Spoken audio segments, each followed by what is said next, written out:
Hey, would you guys agree that when you're married to someone, you have to include them in every decision making and everything in your life, from big decisions to small decisions, right? I mean, you can't treat them like how you would a roommate, someone who's just living in the same house as you, but just in the next room over. Now, a roommate can see that you have company over, but they can know that you have company over because they might hear chatter or whatever, but they don't have to know who it is if you don't give them that type of access. Like, you don't have to share, even though you and the roommate are sharing the same space overall, but you guys have your own space within the space that you're in. They don't have to know what's happening in your finances. They don't have to know what decisions you're making and any of that if you don't give them access. Now, that's a roommate. You guys just share a space together, but you still have your own space within that space. Now, I think I can speak with everyone when I say that, I can speak for everyone when I say that that is not how we should be with our spouses, specifically when we get married. It's not wise to just be making decisions on your own. Even decisions of, okay, should I stay late at work today? Like, let me run this by my wife, or let me tell my husband that I'm not going to make it home at the time that I usually do or that I'm expecting, to other bigger moves. Like, okay, I want us to move over here. I think we should invest our money into this, and I think we should put our kid into this school, and just everything. Now, how hands-on you guys decide to be in each of those decisions, that's up to you. That's up to each and every individual person. But overall, the person should be included. You guys should be included in one another's decision making, because that's why the two then becomes one, right? Otherwise, you're just living with the roommate. So I just want us to look at that example and to apply that same method, that same principle when it comes to our relationship with God. We can't just pick and choose what we want to include God in and what we don't want to include him in, because he's not a genie. He's not, some magician. He's not just another player that's on the team that you just put in and out whenever you want to use him. When you make a decision to follow Christ, to follow God, and to live a life with him, it's a commitment.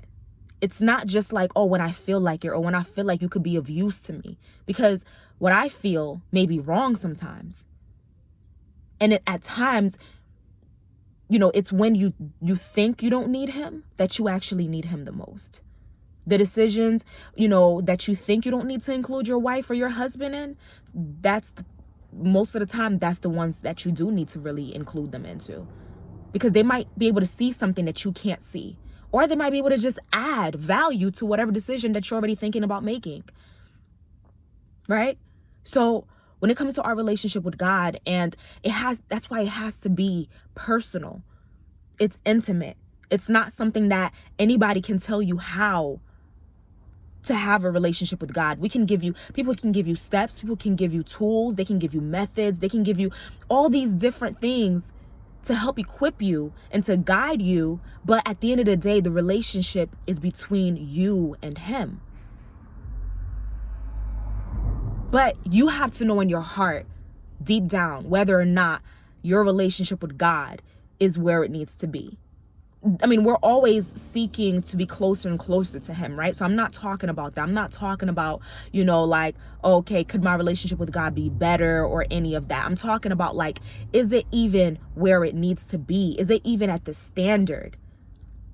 Because if I'm choosing to leave him out of certain things, yet, requiring him or requesting him, to be in other things, that's not a healthy relationship. You cannot tell me that if that's how the relationship is ran between you and your significant other, that it's been successful for you, because it's not.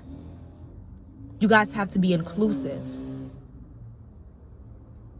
And so why is it that we think that we can do that with God when it doesn't even work with humans?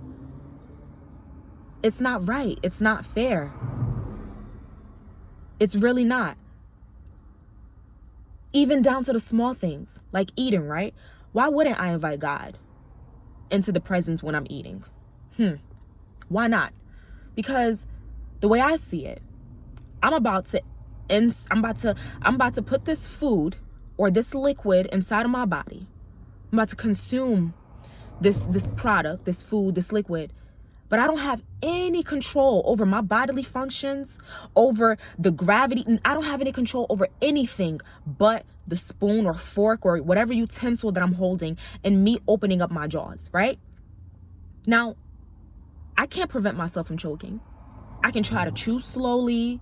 I can try to monitor what it is that I'm eating, and I can try to whatever, but I can still bite my tongue. How many of us bite our tongues when we're eating at times, right? Accidentally. You couldn't prevent that, because if you could have, you would have. It wouldn't have happened. It might not happen every day, but it happens. Sometimes we choke on our food, on whatever liquid we're drinking, right?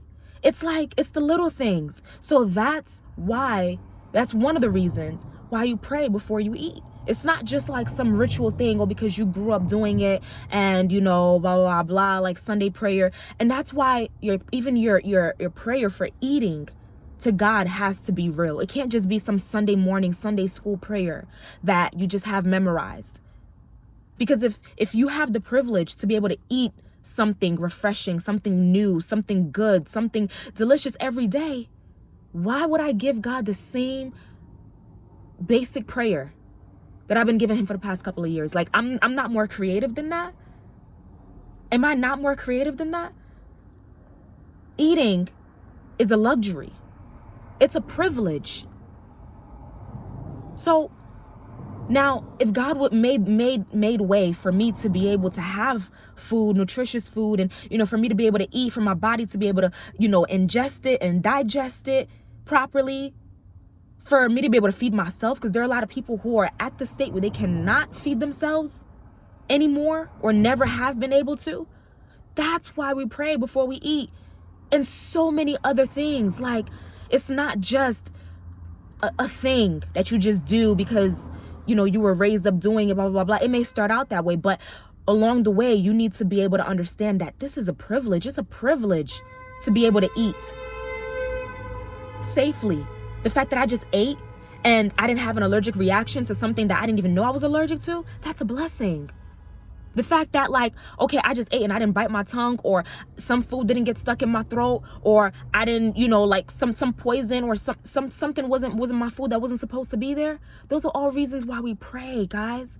So that's just one small little example of why we should invite God into everything, down to the things that are seemingly small, like eating. Now, I don't even need, if I was able to break that down just for food and for eating alone, I think it goes without saying that when it comes to the more important things, that God has to be in it, in everything.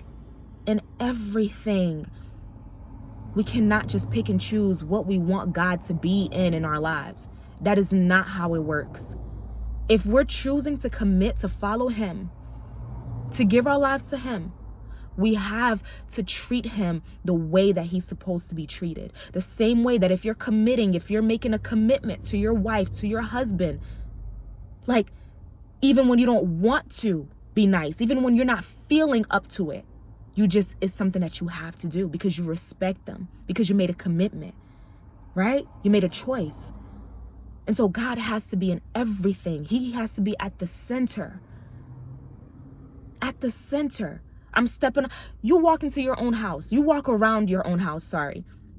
You're walking around your own house, tripping over furniture that's been there for the past couple of years, the past couple of months. The furniture ain't never moved. It's been in the same spot, but we still hurt our foot. We still bump into the bed. We still accidentally break a lamp or whatever, right? So what I'm trying to show us is that we really don't have as much control as we think we do of our lives. Things happen to us naturally, and that is even more reason why we have to include God in everything, from the small things to the big things, right? Like, and it don't have to be anything extravagant that you do. You don't have to be no holy, sanctified warrior going around and like, you don't gotta make it weird, like it's your relationship with God. Just like when you're married, you don't gotta go around like acting all weird and flashing, like, oh yeah, flashing your ring all over and like everywhere you go, you don't have to be obnoxious, is what I'm saying. Like you can have your spiritual walk, your Christian walk, your godly walk without being obnoxious. You just have to be real and be genuine. And it's just something that you gotta want to do. Like, you gotta want to do it. So when you don't feel like doing it, your respect and your commitment for it supersedes your desire at that very moment. Okay? I hope this makes sense. And hope you guys were able to gain something from this. Let me know what you think.